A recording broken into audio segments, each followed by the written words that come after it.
Good evening all, and welcome. I have some amazing news for you all, and it looks a little bit like this. Meet Mort.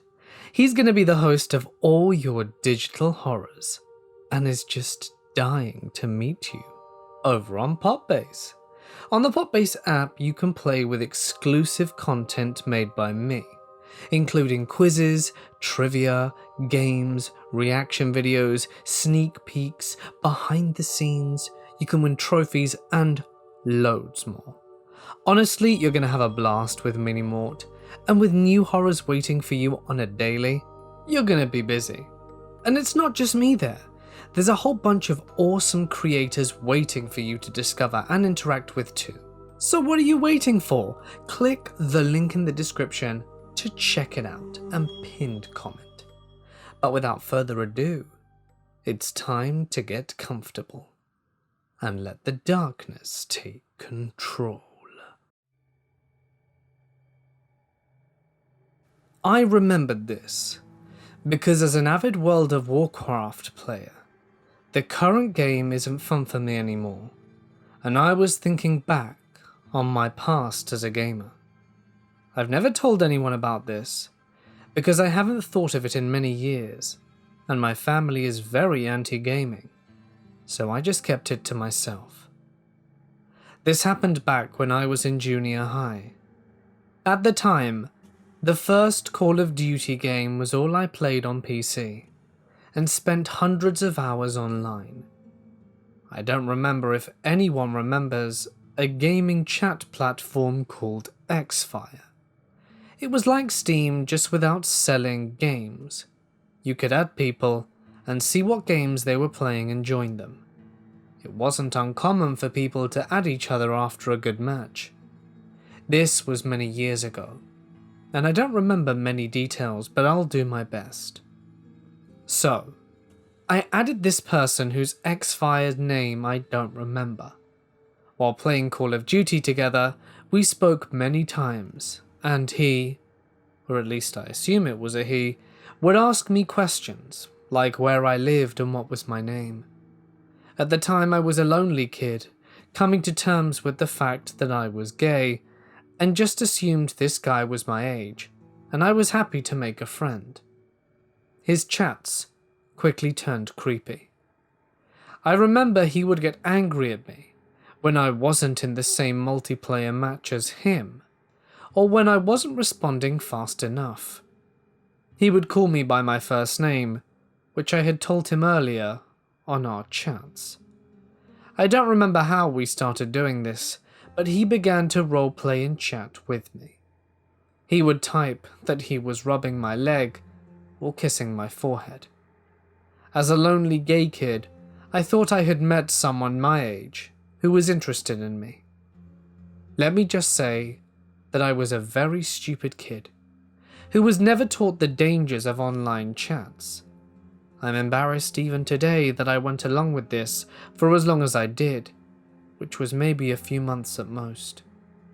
The climax of all of this was when he told me he wanted to tell me a secret. I said sure, and he told me about a young boy he knew. I don't remember exactly what he said about him, but I remember he said that he lived in Vegas, and he hated this kid for being a brat. I remember him saying that this kid never paid attention, and how this kid was smoking weed and was a complete loser. I remember this next part most.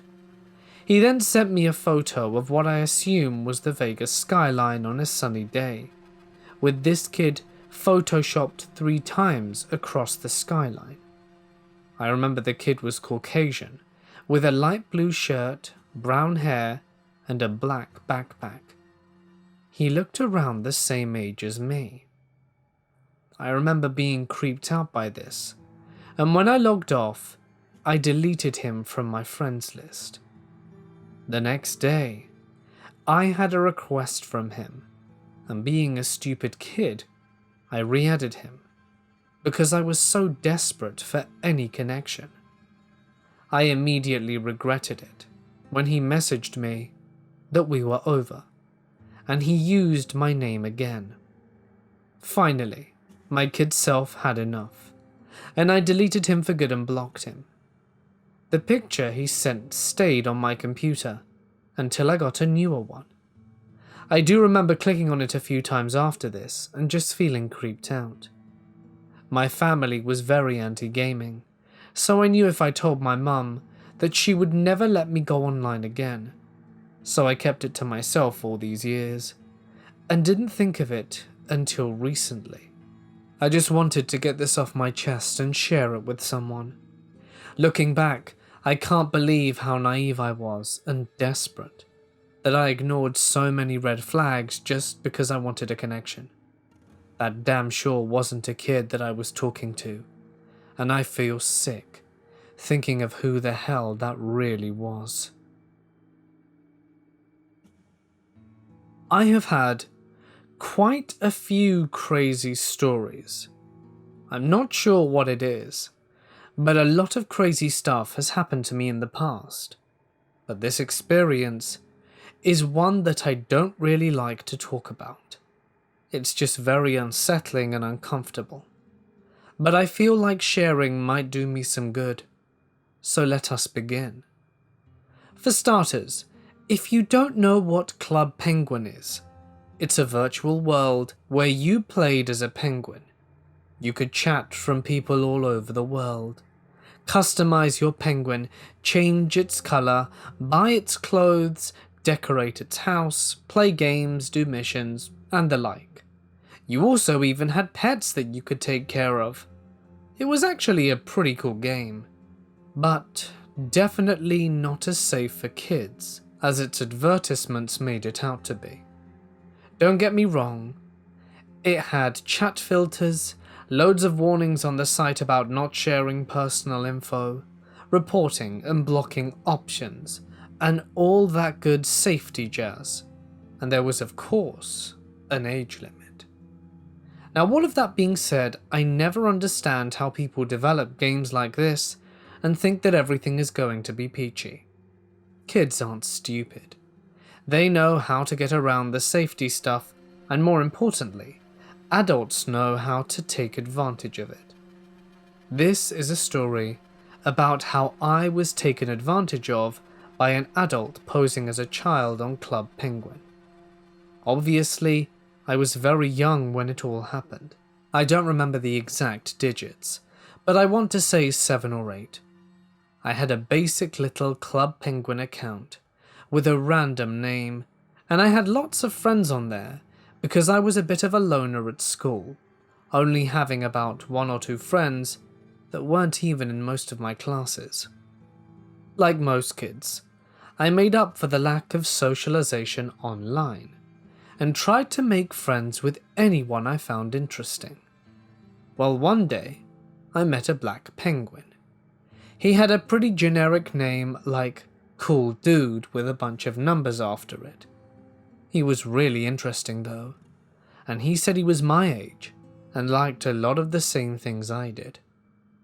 We'd often spend time shopping for our penguins together, or decorating our igloo houses while chatting up a storm about just about anything. TV shows, books, music, school. We talked for about 2 weeks, and eventually, I told him my first name. Stupid, I know. After I told him my name, he asked if I had a phone, or if I had Facebook, and at the time I didn't, so he said that we should just keep talking on Club Penguin. Over time though, I eventually stopped going online as often, and he'd tell me that he'd miss talking to me whenever I'd come back on. There was a time where I didn't go on for almost 2 weeks.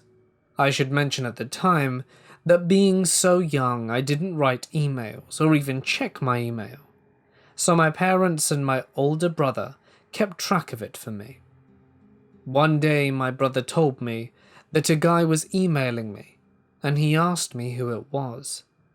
I looked at the emails and recognized the username as the same one the boy had on his Club Penguin account. I told my brother He was a friend of mine that I had met on Club Penguin. He said I didn't need to be giving out my email like that, because I don't know who this person could really be.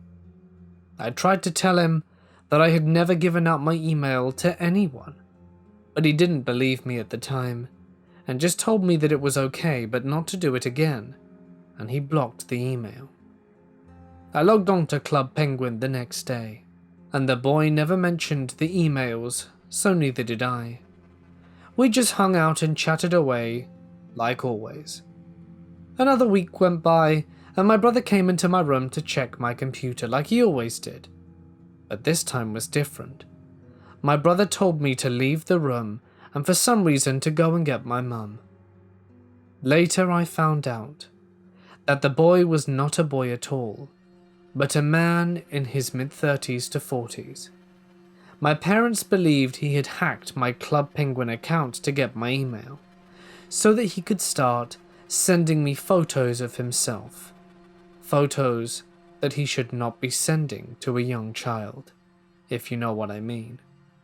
My inbox was flooded with pictures of him fully exposed, and messages saying that he loved me, and that he wanted to meet me in person. I felt violated when I found out. To this day, it still bothers me when I think about it. A little background first. I'm really into gaming. I have a Steam account, and I have an Xbox 360, a PS3, Origin account, DS, and everything I could get my hand on really. This all happened when I was 15 to 17. I met my boyfriend at the time through Xbox. His name was Sam, and he was 10 months younger than me.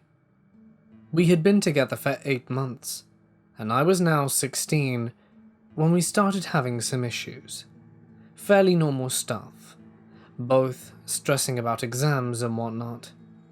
Our other friend was an arse, constantly putting Sam down and trying to impress me. So he was having a blast that we were having problems, which put even more of a strain on us. Like I said before, we'd been having problems. I used the same name or variations of it for pretty much all my accounts on everything. Skype, Stream, Xbox, Twitter, and whatnot. And because of this, I often got random ads from, say, an Xbox friend, who looked me up on Steam when I mentioned I had an account, which I'm cool with. I have some awesome friends.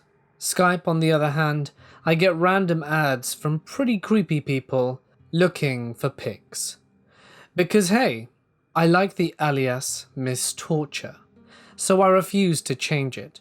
And I'm pretty friendly, and I accept all ads, deleting any creeps and keeping any who are just looking for a chat, and I've made some cool friends from doing this. Aiden added me on Skype around the time me and Sam were having issues. He was kind of creepy and would flirt, but would also talk about his single mother girlfriend with 2 kids, so I just kind of ignored it and used him to vent my problems with my relationship, and we'd just generally chat. Bear in mind I'm 16, and he's over 26, and would often make weird remarks and ask vulgar questions which I would ignore. He then found me on Steam, and I guess accepting his request gave him some kind of confirmation because he got a little bit weirder, but again I ignored it. Sam and I broke up and got back together, and whatever else happened, and our arse friend was kind of concerned about me talking with Aiden, as any friend would if he were a jerk. As was Sam, and I was getting really weirded out by him, so one day I just blocked him and deleted him off both Skype and Steam, and that was the end of it. Fast forward a few more months. Me and Sam had broken up. I'd been manipulated into a relationship with the arse friend, and I'd broken up with him after a month. I was pretty much alone. All my old friends were gone. Sam and his best friend had left our group when me and Sam split up. The other arse guy and his best friend left when I broke up with him, because I'm obviously a terrible person. And the rest of our group drifted apart, and suddenly Aiden appeared again. He got his friends to add me on Steam to talk to me, and asked to re-add him. I was concerned about this, because it seemed really weird that he'd do this out of the blue. But I started to give him the benefit of the doubt, and re-added him. I was now almost 17. He started out okay, but still giving me all the creepy flirts. He suddenly 180'd me, and asked me how I was doing with Sam. I gave him a brief overview that we weren't together anymore, and he started going on about a weird story that he, Aiden, was actually an undercover cop, and that Sam had been some 40-year-old trying to get me to meet up with him. He said he had Sam's file right there, and that I needed to be careful. I, of course, went straight to Sam, pasting the conversation as it was happening, because me and Sam had often webcammed, and would always be chatting over mic and whatever else. His voice cracked often, as most teenage guys' voices do, and it was generally fairly obvious that he was not lying about his age. I was understandably getting very upset that Aiden was saying all of these things about my ex, as we were still fairly neutral friends. Aiden was going on about this for a while, making up big words so that he sounded official and intelligent.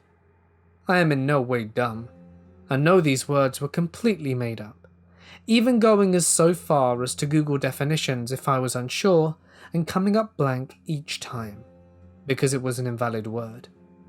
I eventually told him to piss off and leave me alone, blocked and deleted him. The friend he had told to add me sent me one last message from Aiden before I deleted him also, saying something along the lines of insulting me, saying he looked at my profile most days since I deleted him that previous year, and saying it doesn't matter that I deleted or blocked him because he had multiple other accounts, some of which I was unknowingly friends with and spoke to often. Which I know isn't true, because at the time I didn't really talk to anyone on Steam. I don't know, it was really creepy at the time.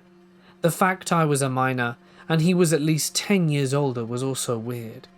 Or the gross flirting he tried to pull, while on the other hand, mentioning his girlfriend was also strange to me. A confused, upset, lonely girl who felt like the world was against her and just wanted a friend. I think I still have the chat log from the day he claimed to be an undercover cop, or whatever it was. But that's my story. I've turned 18 now, and recently discovered I have a friend in common with Aiden on Steam. They met through some obscure TF2 map, and though I've told the friend about all of this, he refused to remove Aiden because he's funny. Although I have blocked him, I'm concerned for my friend. The likelihood is he'll be fine though. He's a 6-foot 21-year-old built like a wall. He's Mexican, and Aiden is some guy who thinks he's a big deal, but he's just a small fish in some huge pond. And I really would rather not meet him again. I was streaming with friends last night, StarCraft 2, and all of a sudden I heard a little girl's voice. It was around midnight, so most people are asleep, and there's no one in my room with me. One of my friends had his brother in the room, who was 15 but had a relatively deep voice for his age. But I was the only one who heard the sound, and it sounded like it came from my mic or computer. So when I started joking around about it being a ghost or something, my friend went back to the stream and had a listen, because he didn't believe me. Then he found multiple times that it seems like a little boy or girl is talking. At one time, they clearly said, "Can you hear me?" There's also weird moaning sounds, a muffled attempt at talking, them saying, "Hey, everybody. I didn't hear any instances, except the one where I freak out. The majority of the other stuff happened when I left the computer to grab a midnight snack. It was incredibly disconcerting. Back when Pokemon Go first came out, I discovered a local park that was a good spot to catch Pokemon. It was divided into 3 parts. One that was more rustic, with wooden benches, and would be best described as a trail. A street was after that, and since the trail couldn't go into the street, a bridge was built that ran under the road. After the road was a park, with the trail running behind it, complete with a playground. The third part wasn't as wooded as the first, but wasn't as open as the second, as it was rather narrow and had newer benches and a smoother walkway. A river in a deep ditch ran alongside the whole trail, all the way to the third area, which I rarely went to. I was in 8th grade at the time. I'm going into 11th next year, and I was very short for my age, so I was often mistaken for being younger. It was late and getting very dark out. I had my phone flashlight out so that I could see where I was walking, but due to the clouds it was still very dark. My mum was watching me in the car, fortunately, and even though it was too dark for her to see me, she could see the flashlight. I was walking under the bridge from the first area to the second, when I heard someone said, "Hey kid, come here." I didn't know what to do, so I stopped dead in my tracks. He was over by the river on the other side of the park with the woods behind it. A pretty obscured spot. I might have gone over there if he hadn't have said the classic line, "If you come over here, I'll give you a candy." That was it for me, and I started to run away as fast as I could. My mum said later that my light was bouncing, so she knew something was up. I almost ran in a semicircle back to where I came from, then towards the road and to my car. I only caught a glimpse of the guy, but he was right behind me when I started running. He seemed very tall, wearing dark clothes, and as I ran he yelled, "Kid, over here," over and over. I kept running and got to the car, and just told my mum to drive. It might not be the creepiest thing that's ever happened, but it was definitely enough for me. Who knows what would have happened if he'd have caught up to me. I was a 12-year-old girl who loved to play video games. Me, being much younger then, wasn't aware of the dangers online, but soon I would be. One night in November I was at my grandpa's and decided to get on Clash of Clans because I was quite bored. Whenever we would go to my grandparents' house, I would be on Clash of Clans for hours talking to strangers. That one night, I met a boy named Lewis on there. Even though I was only 12 and it was online, I instantly had a crush on him. He liked Def Leppard, which was and still is my favorite band. He played the electric guitar, and I played the electric guitar too. We just had so much in common, but he claimed that he was 16, almost 17, so I lied and claimed I was 15. There were some warning signs from the start that I didn't notice until I looked back on the whole situation. He claimed to live in Berlin, Germany, and said that his dad had a job for an oil company that was connected to Houston in some way, which I lived in. Lewis said his dad came to Houston during the summer, and that we should meet up sometime, because that's where I lived. But later, about a year after, when I told my mum after everything that had happened, she did research for days and couldn't find one oil company that was in Houston, Texas, or that was connected to Berlin, Germany. She even looked into ones that were previously shut down. Another strange thing was that Lewis was one of his many gaming accounts. Like, how many do you need? He claimed that his first name was Michael, and that his middle name was Lewis. He had about 4 accounts, all named after his first, middle and last name, and then a 4th one named Mikey. After about a month of talking to him online, he asked if I wanted to be his girlfriend. I said yes, and it only lasted about a week, because every girl that joined our clan, he would ask if they had kick, and would constantly flirt with them. After about a month, we got back together and exchanged Uvu accounts. One of the weirdest things that I noticed then was that he would constantly change his profile picture. And when he did, they were all different people that looked slightly similar. But we continued talking, and my parents began to get suspicious that I was constantly only on Uvu and Clash of Clans, so they looked into it. They didn't like that I was speaking to strangers, so they erased both apps. Just to help you understand, my parents had a passcode to download apps that I didn't know, so I couldn't download apps without their permission, and then typing in the passcode.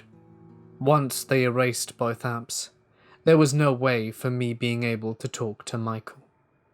About 3 months without having Clash of Clans or being able to speak to Michael on Uvu, my iPhone had a new update that made the passcode for apps have a glitch. It made it to where I could re-download any app that I had in the past. So I re-downloaded Clash of Clans, but not Uvu, because my parents deleted my account on there as well. I told Michael to download an app that I had called QuizUp, because it was the only app that I had that had a private chat room. I didn't have any social media then, and that was the closest I had to it. On QuizUp, it would automatically show your location on your account, and other users could see it. When I first saw Michael's account, because it was new, his location was automatically set to Houston, Texas. Like I said, it's set automatically, and you could change it if you wanted to, even if you didn't live in the area it was set to. Then a few minutes after, it changed to Berlin, Germany, which is where he claimed he lived. I thought perhaps it was a glitch, but in the back of my mind I knew it wasn't. His location was automatically set to Houston, so that meant he was in Houston, where I live, and I knew that he was lying. Keep in mind that Houston is one of the worst places for people being taken, and unfortunately, I was stupid and kept talking to him. He eventually started messaging me quite obscene things that made me very uncomfortable, but I felt like it was the only way to make him stay with me, so I played along with it. Like I said, he was always flirting with girls, and I wanted to please him, so that he wouldn't online cheat on me. We'd talked for about 3 months, and one night I forgot to log out my account. My parents checked my phone every night, and that night they found my account. I was 13 this second time I was caught talking to Michael. My parents were extremely upset because I was talking to someone that I had already been told not to speak to, and on top of that, we were sexting. My mum decided to make a fake account with an attractive girl as her profile to see if Michael would stay faithful to me, as even if he did, they wouldn't let me talk to him. And of course, he wouldn't. That girl on my mum's account was gorgeous. Whenever he was talking to my mum's fake account, he contradicted himself so many times. He said he was moving to Texas for his dad's job, which him and I had talked about and were planning to meet whenever he came. He spoke about how excited he was to come to America because he'd never been in the US before. Then he said that his hometown was Houston, Texas, even though he'd never been here before. That was weird. And whenever he was moving, he messaged my mum when he was getting on the airplane and when he got to Houston. He claimed it took 3 hours, which is absolute rubbish, as it takes anywhere between 10 to 10.5. Things were getting way too suspicious, so my parents reported him to QuizUp to look into his account. He was talking to over 60 girls, and they were all obviously more than friends. My parents got help from QuizUp and had everything in my account wiped out and made sure that it was gone. Then, my parents reported Michael to Crime Stoppers. Michael ended up being a Hispanic male in his 40s, living in Houston, Texas, working for people who take other people. I don't know all of the details because it's hard for my parents to talk about it. I'm just grateful that my parents caught me, because me and Michael were supposed to meet up the week after I got caught. It's hard to know what would have happened to me if my parents never picked up that phone that night. I would be gone. I'm 14 now, almost 15, and my parents are starting to trust me again, and are slowly giving me privileges. I finally got Snapchat, but we share the account, and my phone is heavily monitored, even more than it was before, but you can't blame them. I now know the dangers online, and I'm never going to make the same mistake again. When I was younger, I would spend the night at my cousin's house, because they had a major collection of video games. This was the era of the first PlayStation. I always enjoyed playing Resident Evil. Zombies were my favorite of all time. You would catch me playing Resident Evil 2. I loved that game. My grandpa was a quiet guy who would clean a lot and run his year-round yard sales. Occasionally he would stand behind me, light his cigarette, and watch me play Resident Evil 2. I would be shooting zombies and he would yell, "Shoot him in the head!" I would explain that I can't specifically aim for the head, but it wouldn't register in his head. This went on for years. In 2009, he passed away. So not long ago, Resident Evil 2 was remade. I went to GameStop to buy it, brought it home and began playing. As you now know, the game is much more advanced. You can shoot anywhere now. The head, arms, legs. It was 2 in the morning, and I decided to throw down some Resident Evil 2. I hadn't had so much fun in a long time.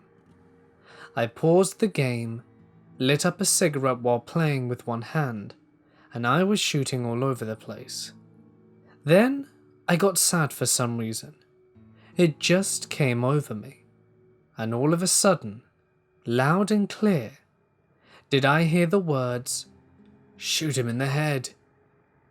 I looked around. There was no one. My brother was sleeping, and my uncle was at his girlfriend's house. It sounded like my grandpa, but of course I thought I was hearing things. So, I did it. I kept shooting the zombies in the head. Then the dread I was feeling lifted. I felt like my grandpa was there. I knew what I heard. It was uplifting and scary at the same time. This happened in 2012/2013. When I was 9 or 10. I was a hardcore Minecraft player, and I still play occasionally. It was also back in the day when Skype was the OG, and Kik was every 10-year-old's most used app. I made a bunch of online friends, and we'd frequently talk on Skype, Kik, and play Minecraft together. A lot of the friends were way older than me, 14 to 16, and either in Australia or America. But I was definitely closest to a boy called Richard. Richard was 16 and lived in the States.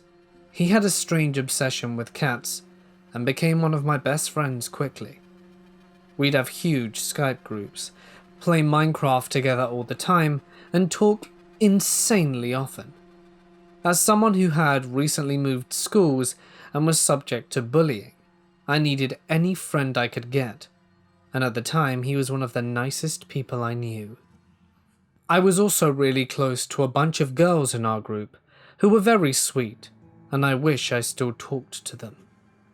I don't know what the time frame of this was, but by some point Richard had dated, fought, and broken up with almost all of our female friends. At one point, me and him even dated for a little bit, but neither of us acknowledged that it was really dating. At the time, I didn't realize how weird what he was doing was, but in hindsight, it became apparent that he was manipulative, abusive, and downright crazy. As a 10-year-old, I was naive. I didn't know any better, and I was very vulnerable, stupid, and gullible.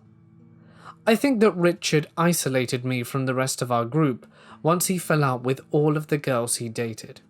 In turn, some of our male friends had also pulled out and started to distance themselves from him as well. I was on his side because I was again stupid and naive, and I defended him. We fought regularly, but he used tactics like guilt-tripping, gaslighting, and manipulation to make sure I did not stop being friends with him. A few times, he'd threatened to end himself, sending pictures of pills that he was threatening to take, and put me in his note. I don't remember if he threatened self-harm, but I do know that I'd stay up late for hours between the ages of 9 and 10 to 13, crying, pleading, and ruining my sleep schedule and mental health, trying to help him and apologize for whatever he said I had done wrong. Slowly, our friendship fell apart. We fell out a lot. I began self-harming, and I attempted to end my own life. My mental health was getting worse and worse. When I was around 13, we fell out for a while. I don't remember when this was, whether it was before the aforementioned fallout or after, but at some point he informed me that our friend, Judy, who was a similar age to me, had ended herself. To this day, I am unsure whether it's true or not. This was another way for him to get to me, and sometimes that information keeps me up at night. Then when I was 14, in early 2017, things started up again. I received a message from him. He wanted to see how I was. At this point, if he was telling the truth, he would have been 20, and I was still pretty naive, and I started talking to him. Very quickly, the conversation turned to him asking me about my self-harm. I don't know why. I don't know if it was something I said that sparked the conversation. But all I know is he started asking questions. He wanted to know if I did it on my thighs. At that point, I had never even thought of doing it there. No, I don't do it there, I said. He didn't believe me. He wanted proof. Something very vivid I remember him saying was along the lines of, "Seeing is believing." I kept telling him no, I didn't do it there, and telling the truth. Whatever, it didn't matter what I said, he still didn't believe me. "Don't you trust me? We've been friends for so long. How can you not trust me? That really hurts." He used his usual tactics to guilt-trip me. Essentially, he wanted photos of my thighs and feet. He said his girlfriend did it on her feet, which even at the time I thought was very odd. So, being guilt-tripped and vulnerable, I sent him the images. Mostly just to shut him up, but also because I thought, if I didn't, I'd hurt him, and I'd be in the wrong. It was only a few days later, maybe not even a full 24 hours, before it settled in that something didn't feel right. I ended up confronting him, getting angry that he'd made me feel that way and be so hypocritical, saying that what he did hurt me. He ignored me and told me, if you don't have anything nice to say, then I won't/shouldn't bother replying. At that point, I blocked him. I deleted Kik, and I never spoke with him again. I'm still pretty messed up because of it. I go to therapy, and I have severe mental health issues that I partially blame on him. I don't trust a lot of people. I freak out whenever Kik or Skype is mentioned, and hearing his name or anyone with his name makes me feel anxious. I frequently get paranoid about him. At the time, he said him and his girlfriend wanted to move to my country, and I was helping him look at cheap apartments. I am now extremely paranoid that he will come to my country, and one day I'll see him. In the middle of last year, he sent me a link from another Skype account to a deserted website with only a single ad on it, which freaked me out a lot. A part of me hopes that he's changed, that maybe, just maybe, he lays awake at night wondering, why the hell did I do that? Part of me hopes he's sorry. Part of me hopes he regrets what he did, and that he's as broken as me. But the rest of me has a suspicion that he probably isn't. Either way, he's creepy as hell. Richard, let's not meet again. I also think it's important that I shared this story. If anyone is making you uncomfortable in any way, whether it be by threatening to do something horrific like end themselves, or asking you to take pictures that you don't like, or trying to hurt you in any way, get out of there. I don't care if you think something bad will happen. You're more important than them in this situation. Once when I was 9 and home alone, I had an experience I could truly not explain. My school got out a few hours earlier than my parents worked, so I'd often be home alone. While my next door neighbor would babysit my baby brother, I would be in the living room playing Donkey Kong 64 on my Nintendo, when suddenly it turned off. I didn't really think anything of it, so I booted it back up and began playing again. Another few minutes go by and it shuts itself off. At this point, I started to feel like I was being watched, and had the hairs on the back of my neck stand up. I tried to turn it back on for a third time and play for a few more minutes, when I hear something from right over my shoulder. The noise is hard to describe, but it sounded like a lion roaring. As soon as I heard it, I ran out the house, not even stopping to put my shoes on.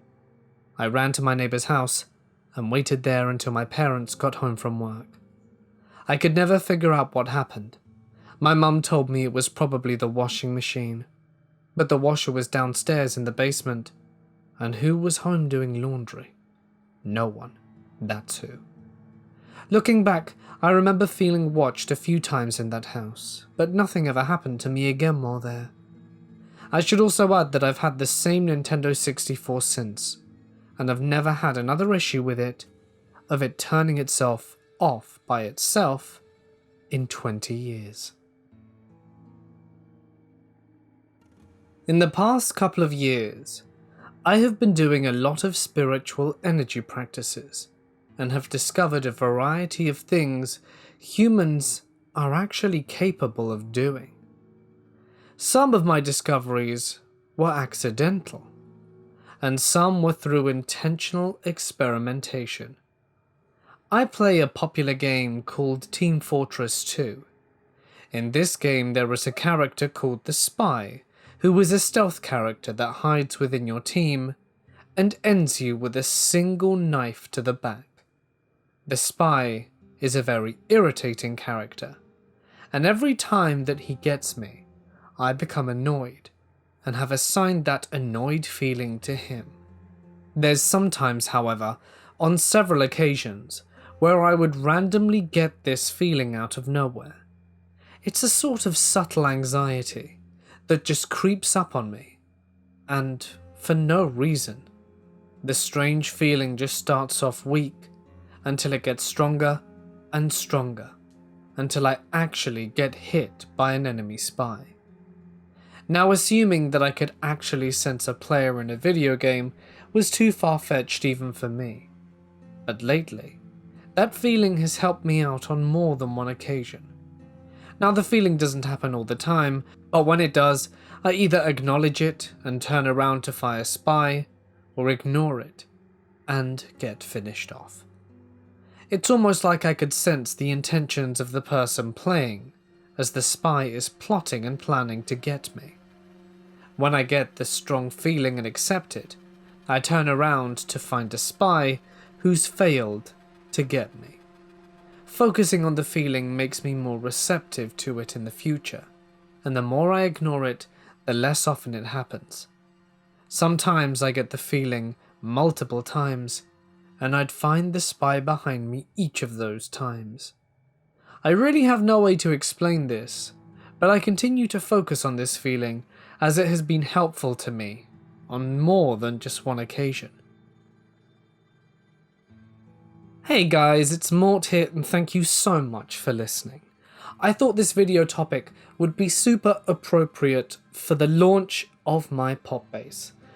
Honestly guys, it has been an absolute blast to create. I really enjoyed making it, and I hope that you guys would check it out. Download the app on your phone and have a look, because I've made so much content on there, and I think that you guys would genuinely enjoy it. So yeah, it would mean a lot if you would check it out. At least, let me know what you think. Have a peek. Send it to me. Write it in a video. Just let me know what you think. I really would like some feedback here. And what kind of content you'd like to see on there as well. It's just another fun way to interact with me. And I love the mini Mort, the virtual mini Mort. I think it's so cool. But yeah, that's what that is. Oh, and if you like the names on screen and would like to see your own there, feel free to check out my Patreon. The info is in the description, and you could have your name on here and get some awesome prizes too. If there's a story that you'd like to share, send it to my email or post it to my Reddit page. Either are fine. And yeah, I should get it and probably narrate it soon if it's got loads of detail and punctuation and paragraphing and stuff. Also, if you liked the video, don't forget to like and comment and stuff. Oh wait, I said I wasn't going to say that anymore. Well, one last time. And finally, before you go, I just want to thank each and every one of you for watching. It really means a lot. So yeah, until next time guys, stay awesome, and I'll see you in the next one.